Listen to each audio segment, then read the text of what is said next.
And child protection foundation నుంచి ఈరోజు మన 78వ స్వాతంత్ర దినోత్సవ శుభాకాంక్షలు అందరికీ తెలియపరుస్తున్నాం. మా యొక్క women and child protection foundation యొక్క ముఖ్య విషయం ఏమిటంటే, ఇక్కడ ఎక్కువగా ఆడవాళ్ళకి జరిగే అకృత్యాలు, చిన్న పిల్లలపై జరిగే అఘాయిత్యాలు, చైల్డ్ లేబర్ ఇలాంటి వీటన్నిటి మీద కూడా మేము ఫైట్ చేయడం జరుగుతుంది.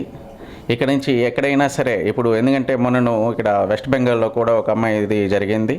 దాని గురించి కూడా మేము మన బీచ్లో ఒక ప్రోగ్రాం చేయడం జరిగింది.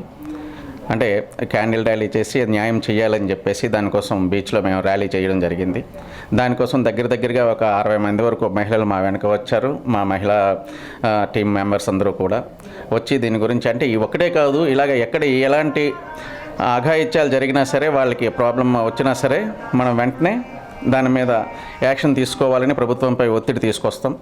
అంతేకాకుండా ఇప్పుడు సింగిల్గా ఉండే ఉమెన్స్ లేదా పిల్లలు బయటికి వెళ్ళి చదువుకునే వాళ్ళు కానీ ఎవరైనా సరే జాగ్రత్తగా ఉండండి. ఎలాంటి మాయ మాటలకు కానీ ప్రలోభాలకు కానీ పడొద్దని నా మనవి.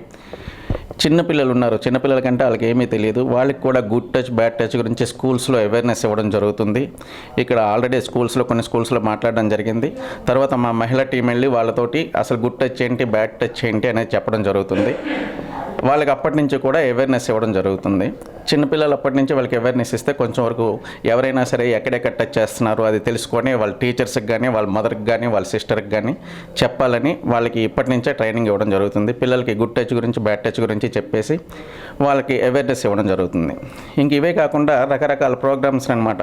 అంటే లేడీస్ ఎంతవరకు జాగ్రత్తగా ఉండాలి, వాళ్ళ యొక్క ఇది పాత్ర మన దీంట్లో ఉన్నంత వరకు వాళ్ళే సేఫ్టీ చూసుకోవాలి. ఎందుకంటే ప్రతి ఒక్కరికి వాళ్ళ తండ్రి కానీ, అన్నయ్య కానీ, తమ్ముడు కానీ, లేకపోతే భర్త కానీ ఇలాగ ఎవరు కూడా వాళ్ళకి రోజు తోడు ఉండలేరు కదా. అందుకనే వాళ్ళ సెల్ఫ్ డిఫెన్స్ వాళ్ళే చూసుకోవాలి.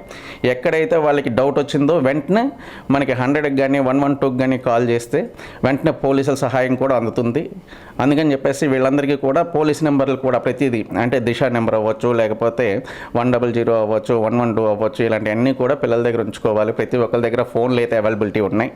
వాళ్ళు వెంటనే వాళ్ళకి డౌట్ వచ్చిన మరుక్షణం వాళ్ళకి కాల్ చేస్తే పోలీసులు తప్పకుండా వాళ్ళకి సహాయం చేస్తారు.